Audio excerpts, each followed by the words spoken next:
I would request Dr. Sarita BERI ma'am to present her case-based discussion on the evaluation of CRVO.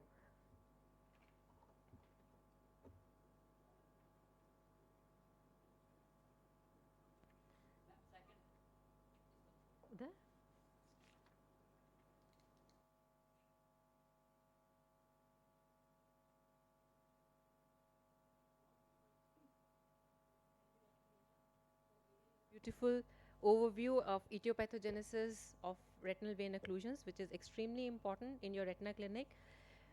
After diabetes, we see so much of retinal vein occlusions, which have actually increased after the COVID for some reasons.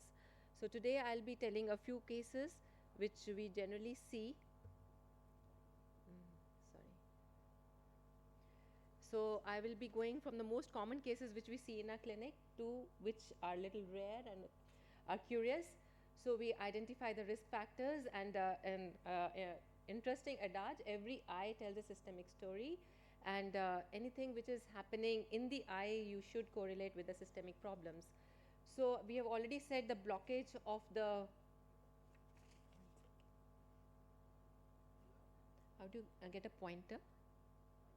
There's one.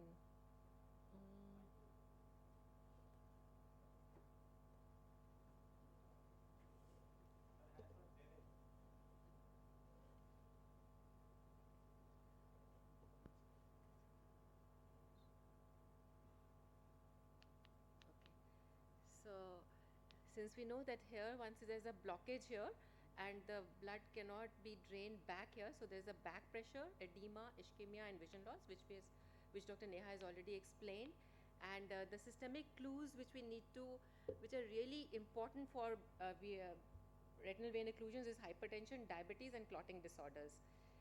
So going on to the cases, the first case had a decreased vision for 3 weeks. So interesting to note that usually patient come after some time. They keep thinking that this curtain type of a vision will clear off, then it doesn't clear and he comes, so the worst eye has 20/40 vision. And on fundus examination, you see this subprotemporal hemorrhages and AV crossing changes because of hypertension. So when you see this fundus, you see this hemorrhages and AV crossing nicking changes are already there, giving you a clue that it is a hypertensive retinopathy as well. So on workup, the blocked fluorescence because of hemorrhages and also because of CNP areas, BP is 150/90. So systemic hypertension and atherosclerosis is the diagnosis. So the second case, so in this we have a workup and systemic conditions. The second case, 60-year-old, again for 3 weeks, hypertensive with occasional smoker, so history is important. The worst eye has 20/40 images. This is the same case, I'm sorry. Case 2. So this is a blurry left eye in a 55-year-old lady for 1 month and has hypertension and a borderline diabetes. On the worst eye, vision is 20/60, dilated veins in all the 4 quadrants, dot blot hemorrhages on all the 4 quadrants and mild disc edema. So on workup, this you can see the central macular edema with some subretinal fluid, delayed venous filling on blocked fluorescence in FFA, glycosylated hemoglobin being 6.4, pre-diabetes, which she was not aware of earlier. So systemic screening for diabetes, hypertension, again important. So another case of sudden vision loss for 2 weeks. Patient had hypertension, glaucoma and past history of cerebrovascular attacks. The vision is not so is very bad in the affected eye, and on you can see the blood and thunder hemorrhages with cotton wool spots. So this is and there's an RAPD also. So this is a case of ischemic retinal vein occlusion. The third case with severe. So case 4 is a 32-year-old lady with migraines and was on oral contraceptives. The worst eye vision is not so bad, is 20/50 with scattered hemorrhages, and even the macular edema is also not much.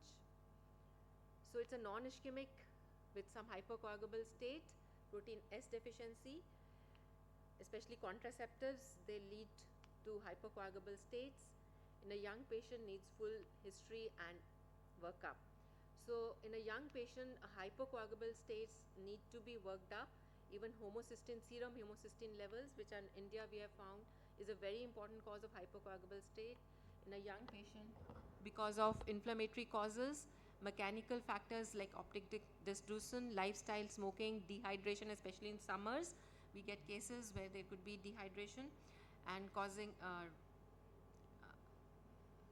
RVOs, and systemic links like hypertension, hyperlipidemia, and diabetes. So in cases of vasculitis, so we can see oral ulcers, Behçet's is one of the very important causes. Vision is not that poor, and ancillary workup for all these vasculitis, including Behçet's, tuberculosis, is important in India. So another case where there is an immune trap, you can see a sudden right eye vision drop with fatigue and prior miscarriages, and the vision is 20 by 100, diffuse hemorrhages, blood and thunder, immune trap causing severe macular edema. This is a lupus, anticoagulant positive, so anticardiolipin antibodies high. So these are another type of BRVOs. Then sticky blood in a 40-year-old marathon, left eye blur, vision not bad. So this had a hemoglobin of 19 with hematocrit of 57%. So hyperviscosity syndromes is also not so uncommon, though rare. So systemic links like Behçet's or Eales disease, antibodies, polycythemia can have in young patients and hypocoagulability states, especially hyperhomocystinuria. So a brief workout for all patients, usually above 65, as Dr. Neha had said. So usually the history of systemic diseases like hypertension, diabetes, hyperlipidemia should be taken and also checked.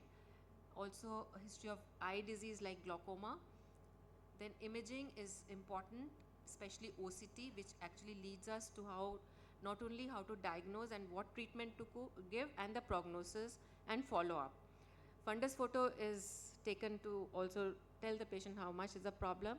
FFA, though not so common nowadays, but it is important that in the end you will see why photocoagulation, an indication of photocoagulation is by FFA at a later stage when you see so much of ischemic areas.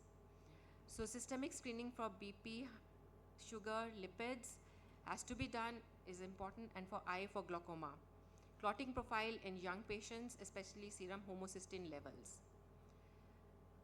This I've already said, the hypertension, diabetes, dyslipidemia again and again, then glaucoma and cardiovascular disease, hypercoagulability states, and so in fact in examination I will like to say, like, vision, as Dr. Neha had said, is very important to distinguish between ischemic and non-ischemic. So poorer the vision, more the chances that it will be ischemic. Intraocular pressure and pupil. So this you must check for all patients on all the follow-ups, because that will lead you to help patient the best. Sometimes an ischemic, non-ischemic becomes ischemic. So a long follow-up, not that if the patient giving anti-VEGF has become good vision, you leave the patient have to be followed up. Earlier it was a 90 days glaucoma, now it has become 180 days because you are giving anti-VEGFs and the new vascularization comes up late. So please follow up these patients for a 6 months time and see if they're becoming ischemic, and laser has to be done, which we'll be discussing later. Thank you.